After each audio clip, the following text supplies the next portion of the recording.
Welcome back, welcome back. I hope you're ready for this one because I found another hidden gem.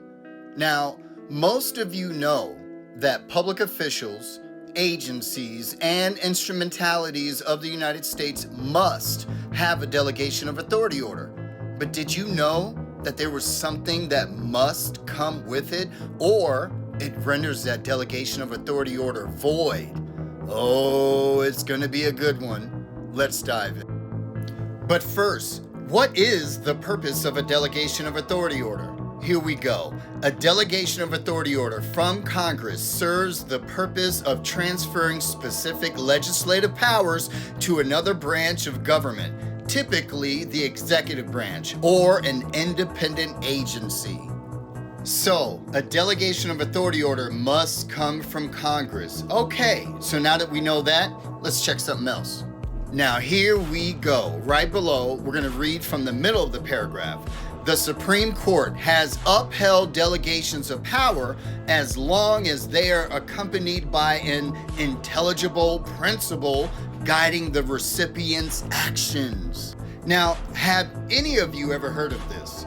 Have any of you ever heard that a delegation of authority order must be accompanied by an intelligible principle?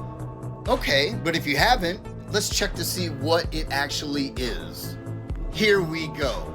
The intelligible principle that a delegation of authority order must have from Congress, is a standard established by the Supreme Court to ensure Congress doesn't unconstitutionally delegate its legislative power. Come on now.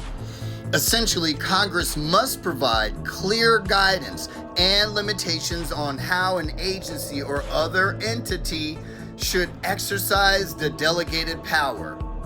Now, it says here that the delegation of authority order must have an intelligible principle, because this is how they're supposed to operate, how they're supposed to guide themselves and what limitations they have. So we're going to have to start asking for this when we ask for their delegation of authority order and oath of office.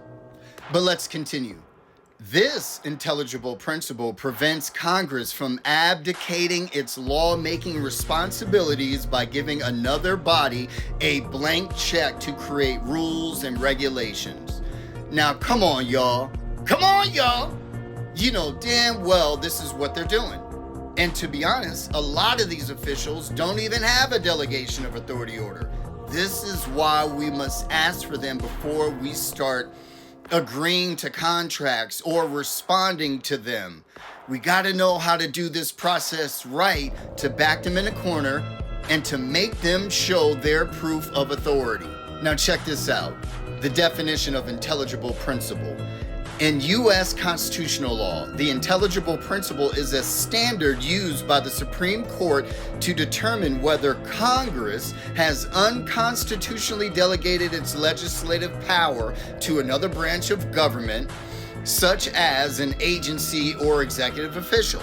When Congress delegates rule-making power, it must, I repeat, must provide a clear, intelligible principle to guide the agency's actions. So to wrap it up, when you're asking for their oath of office and delegation of authority order, it is very important that you also ask for their intelligible principles. Because by doing so, you can dig deeper into their limitations and their guidelines so you can hold them accountable and win. So I hope this helped out. And until next time, Sacre Corpus.